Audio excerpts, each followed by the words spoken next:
After the age of 40, your bone strength can start going down. Muscle mass can also start reducing every year. Nerve damage can begin silently, especially for those who are diabetics. If you are experiencing cramps, back pain, tingling in the hands and feet, fatigue, weakness, this video is very important. As a gastroenterologist, I see patients daily with vitamin B12 deficiencies, low protein intake, calcium, vitamin D issues, even in people who believe are eating a normal healthy diet. I'll share with you in this video the best science-backed Indian foods for strong bones, powerful muscles and healthy nerves. Let's begin with the bones. Calcium alone is not enough. We need to understand this. We need protein, magnesium, vitamin D, and also most importantly, good absorption from the gut. Many South Indians will be familiar with ragi, which is a finger millet. It's one of the best plant sources of calcium available in India. It contains significantly more calcium than rice or wheat. For growing children, women, elderly, ragi is fantastic. You can consume ragi in variety of ways, including ragi ball, which is a very common diet in Karnataka. You can make ragi in the form of dosa, ragi roti, ragi porridge. There are a variety of ways you can enjoy ragi. Secondly, paneer. Paneer is not just calcium, it is high quality vegetarian protein. Protein is essential because bones cannot be just made of calcium. They have a protein matrix. Consuming 50 to 100 grams of paneer is generally safe. For 100 grams of paneer can give you anywhere between 20 to 25 grams of protein. Curd or yogurt, it's not just good for the gut, it is also a good source of calcium. Because it is fermented, many people even with mild lactose intolerance can also digest compared to whole milk. A cup of curd daily can significantly help contribute to the calcium intake. Of course, it is fantastic food for the gut's good bacteria development. For those who can tolerate milk, milk is one of the best and most bioavailable calcium sources. One glass of milk can provide you 250 to 300 milligrams of calcium. There are other foods for vegetarians especially which can give protein as well as the calcium, including rajma. It contains moderate calcium, gives fiber as well, not as rich as ragi, but it can be a part of the balanced diet. So is chickpeas, chana, which can provide calcium as well as magnesium. Sesame seeds, they're extremely rich in both calcium and magnesium. You can add them to your chutneys, sprinkle on vegetables or consume in other ways in moderation. Tofu is also an excellent option for vegetarians, useful for protein, for people who are looking for protein who want to avoid the dairy products. Even if you eat calcium-rich foods but do not follow other advice like regular exercise or quit smoking, it can still weaken your bones. So weight-bearing exercises like brisk walking, climbing somewhat uphill, up and down the stairs, light strength training is all essential for maintaining a good bone mineral density. Calcium-rich foods gives the structure, but exercise is what strengthens your bones.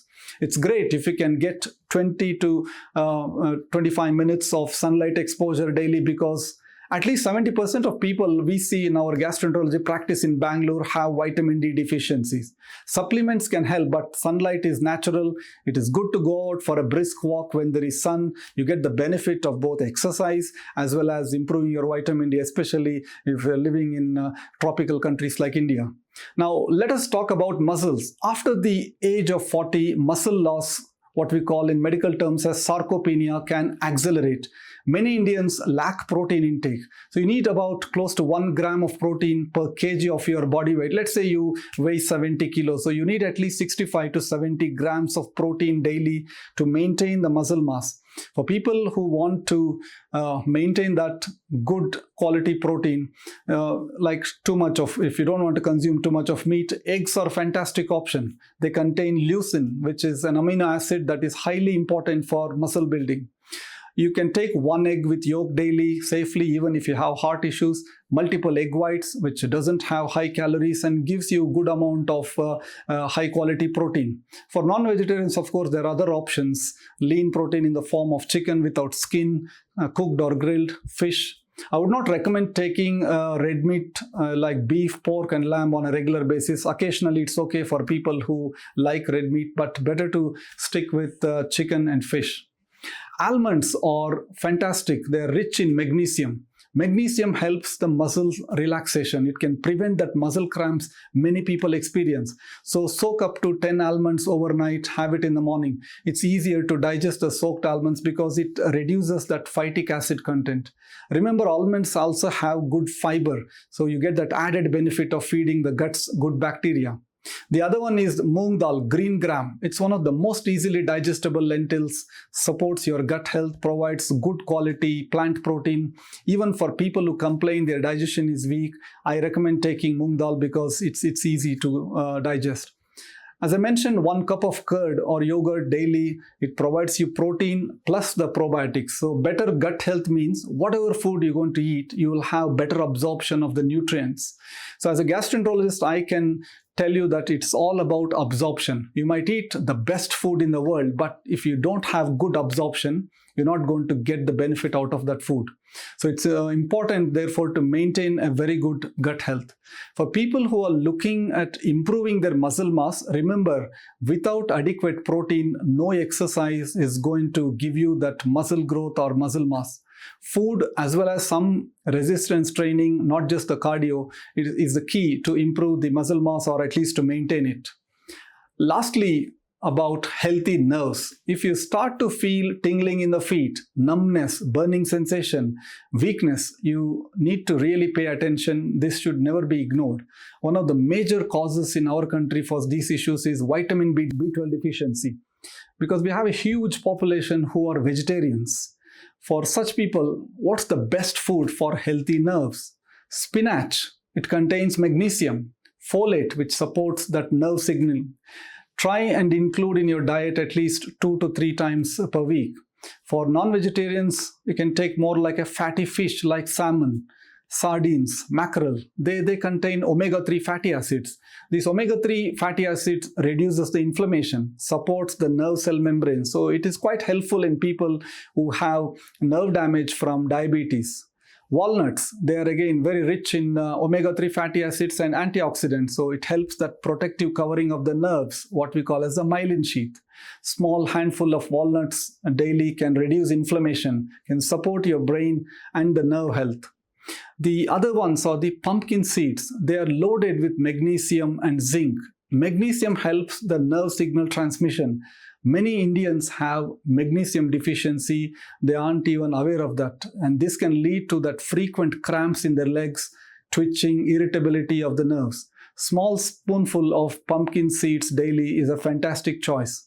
You can also have alternating with sunflower seeds that is rich in vitamin E. Vitamin E protects the nerve cells from what we call as this oxidative damage, which is the cell damage. So a small teaspoonful of sunflower seeds can help improve and boost that antioxidant intake. Let me make something very clear. If you already have persistent burning in your feet, numbness, weakness, especially if you are diabetic, diet alone might not reverse the nerve damage. You must, however, ensure that your B12 vitamin is checked, thyroid function is checked, vitamin D is checked, blood sugars and magnesium levels. Food prevents problems, but delay in rectifying vitamin B12 sometimes can cause, unfortunately, permanent nerve damage. Common mistakes in Indian diets where people are going wrong, eating only roti and sabzi vegetables, thinking it is healthy diet, so there is very little protein. Having regularly cups of tea straight after the food. So this can interfere and reduce the absorption of iron. Many people in the cities hardly go out in the sun for walking and mainly spend indoors. So there is no sunlight exposure and there is not much vitamin D in their body. And also doing various crash dieting for weight loss. Ignoring symptoms like this numb feeling, tingling, muscle cramps repeatedly, assuming just taking supplements will fix everything. If you're having gut symptoms like chronic acidity, repeated bloating, loose motions, losing weight, or any liver abnormalities, you're repeatedly having vitamin deficiencies, then there might be an absorption issue which need to be fixed, not just covering up with supplements. Thank you.